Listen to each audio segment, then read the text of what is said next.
औज़ु बिल्लाहि मिनश्शैतानिर्रजीम बिस्मिल्लाहिर्रहमानिर्रहीम। हज़रत दाऊद की खातिर एक जवान की तूलानी उम्र। एक दिन हज़रत दाऊद अलैहिस्सलाम घर में बैठे हुए थे कि उनके पास एक फ़कीर और परेशान हाल नौजवान भी बैठा हुआ था। ये जवान हज़रत दाऊद के पास बहुत ज़्यादा आता जाता था और बहुत खामोश तबा था। एक दिन हज़रत इज़राइल जनाब दाऊद के पास आए और हैरत की निगाहों से उस नौजवान को देखा। जनाब दाऊद ने हज़रत इज़राइल से कहा, इस नौजवान को क्यों देख रहे हैं? हज़रत इज़राइल ने कहा, हाँ, मुझे हुक्म हुआ है कि मैं इस हफ्ते के आखिर में इस नौजवान की रूह को कब्ज़ कर लूँ। हज़रत दाऊद के दिल में उस नौजवान के लिए तड़प पैदा हुई और उससे कहा, ए जवान, क्या तुम्हारी बीवी है? जवान ने कहा, नहीं, अभी तक मैंने शादी नहीं की है। हज़रत दाऊद ने उस नौजवान से फरमाया, फ़लाँ शख्सियत जो बनी इसराइल का मशहूर व मारूफ और बुज़ुर्ग फ़र्द है, उसके पास जाओ और उसे कहो कि दाऊद तुम्हें हुक्म दे रहा है कि अपनी बेटी को मेरी ज़ोजा बना दो। फिर उसके साथ शादी करने के बाद रात को उसके पास रहो। तुम्हारी ज़िंदगी भर के जितने भी अखराजात हैं यहाँ से उठाकर लेते जाओ, अलबत्ता 7 दिन बाद दोबारा मेरे पास आना।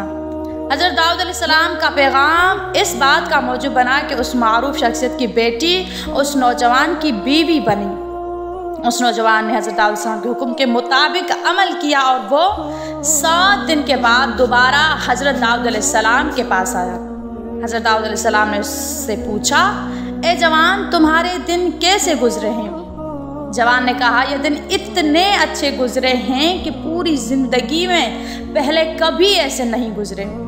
हज़रत दाऊद ने फरमाया, बैठ जाओ। वो बैठ गया, कुछ देर वहाँ रहा, लेकिन हज़रत इज़राइल उसके पास न आए।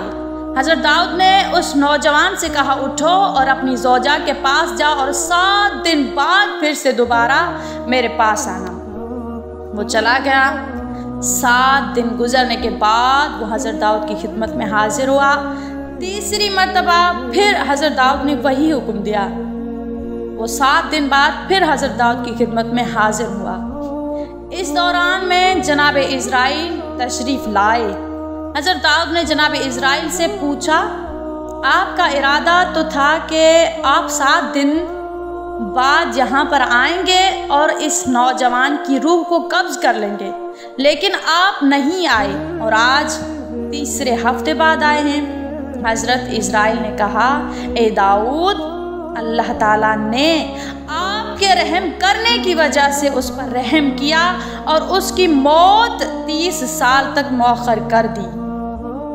जज़ाकल्लाह। तो अज़ीज़ान, हमें इस वाक़े से ये दर्स मिलता है कि अगर हमारा नबी जो अल्लाह ताला का महबूब है, हज़रत मोहम्मद मुस्तफ़ा सल्लल्लाहु अलैहि वसल्लम, अगर हमारा नबी हमसे राज़ी है तो फिर अल्लाह ताला भी हमसे राज़ी है।